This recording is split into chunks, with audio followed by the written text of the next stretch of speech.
Alright everybody, this is going to be my next project to record. This is a driveway. You can see that developed some cracks that vegetation's growing out of, and these expansion joints have become compromised so water can get down in there. And I've been experimenting, so I'll show you what I've been doing.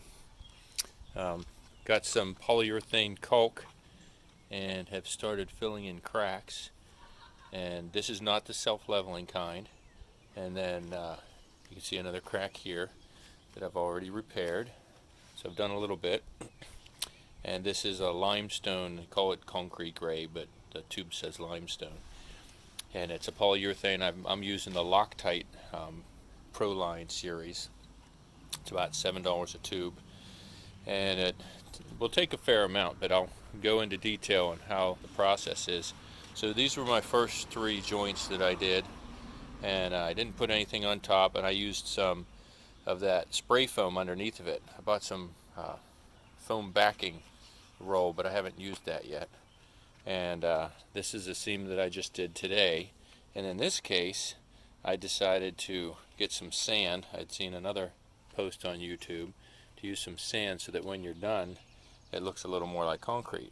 So I haven't blown this off yet, so there's a lot of extra, except for this one section right here, where you can see that matches the concrete a lot better than a real clear shiny thing like this. So I might even put a little bit more on top of that and then squirt some sand on it to have that finish off a little better. But I'll go into detail about cleaning those out and how I prepare the cracks in a future video. Okay, today's a good day to show all the stages of expansion joint repair. Here we have my lovely wife cleaning out the old expansion pair, or expansion joint. All the caulk that gets built up and the dirt, clean it out, and then you're left with something like this up here. And you'll see that I have some foam backing.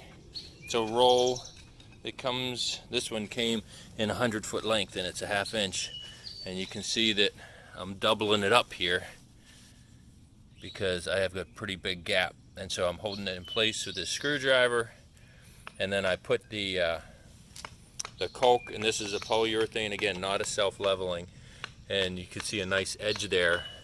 But what I have to do that is once I squirt it in, you see it leaves kind of a bump there, and then I use a little bit of soapy water on my finger because otherwise it's really sticky, and you can go through and then make it nice and level.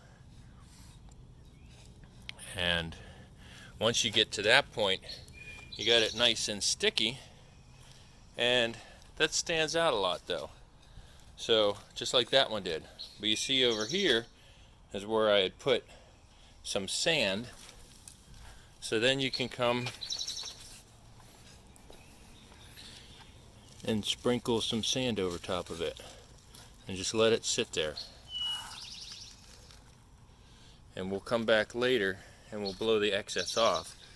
But this will stick to that and give you a much better end result. So that's pretty much it in a nutshell. It's a nice new caulk gun. It doesn't take a lot of effort. And you just got to keep ahead of things and have all your tools ready for you. Okay, here's the final results of my driveway and sidewalk repair. The first 2 joints are small cracks, just filled in with polyurethane, no additional sand. This one I showed before, but I came again and put a thin coat of the sealant and then sprinkled it with the sand again. And then I continued to do the same thing throughout the rest of the joints. So it looks much better. It's kind of hard to see how different it looks.